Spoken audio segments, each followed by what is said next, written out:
উজানের ঢলে লণ্ডভণ্ড হয়ে গেছে লালমনিরহাটের দহগ্রাম আঙ্গুরপোতার জনজীবন। সেখান থেকে সরাসরি যুক্ত হচ্ছেন সহকর্মী নিয়াজ আহমেদ শিপন। শিপন, ক্ষয়ক্ষতি ও নদী ভাঙন নিয়ে প্রশাসন কি বলছেন, বিস্তারিত জানাবেন। সাজিদা, আমি যদি প্রথমে আপনাকে তথ্য দেই, সেটি হলো এবারের যে তথ্য মানে প্রাথমিক তথ্য দিয়েছেন কৃষি বিভাগ, সেটি হলো 905 হেক্টর জমি কিন্তু পানির নিচে তলিয়ে গিয়েছিল এবং ক্ষতি হয়েছে বলে আশঙ্কা করেছেন।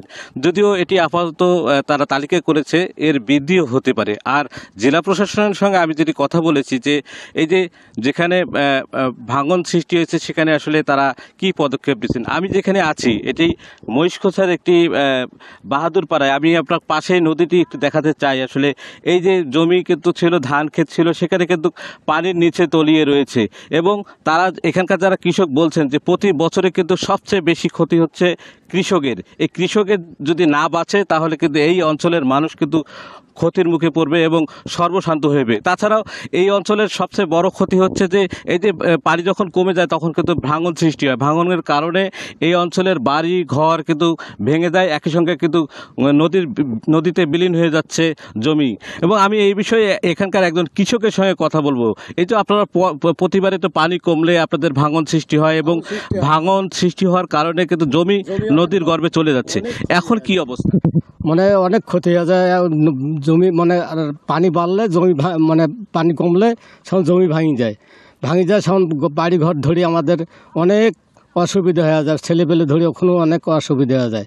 বা এখন বাবারে তোমরা যদি কোনো সহযোগিতা করেন তাহলে আমাদের হয়তো উন্নয়ন হইতে পারে ইনশাল্লাহ। জমি হয়তো 4 বিঘা ছিল, এখন ভাঙি যায়, এখন মানে 6 শতক মাটির বাড়ি করে আছি। 4 গুণ শক্তিশালী এনজাইম ও অধিক ফেনা সমৃদ্ধ অরিক সিলভার ওয়াশ মাত্র 70 টাকায়। ইনশাআল্লাহ আল্লাহ থইছে। এখন যদি তোমরা এলে সহযোগিতা করেন, এখন এই যে ক্ষেত খামার ভাঙি যাইতেছে, তোমরা এলে যদি সহযোগিতা করেন হয়তো নদী ভাঙন হয়তো একটু এও হইতে পারে। শুনছিল সাজিদা, উনি আসলে একজন কৃষক বলছিল যে সরকারের থেকে যদি সহযোগিতা করা হয় তাহলে কিন্তু এই অঞ্চলের মানুষের সঙ্গে সকল কিন্তু শিল্প কারখানা, তিস্তা মহাপরিকল্পনা যদি বাস্তবায়ন হয় তাহলে শিল্প কারখানা গড়ে উঠবে এবং একই সঙ্গে এই অঞ্চলের মানুষের কিন্তু ভাগ্যের পরিবর্তন ঘটবে। সানজিদা, এই ছিল তিস্তা নদী থেকে সর্বশেষ আমার কাছে। শিপন, ধন্যবাদ আপনাকে।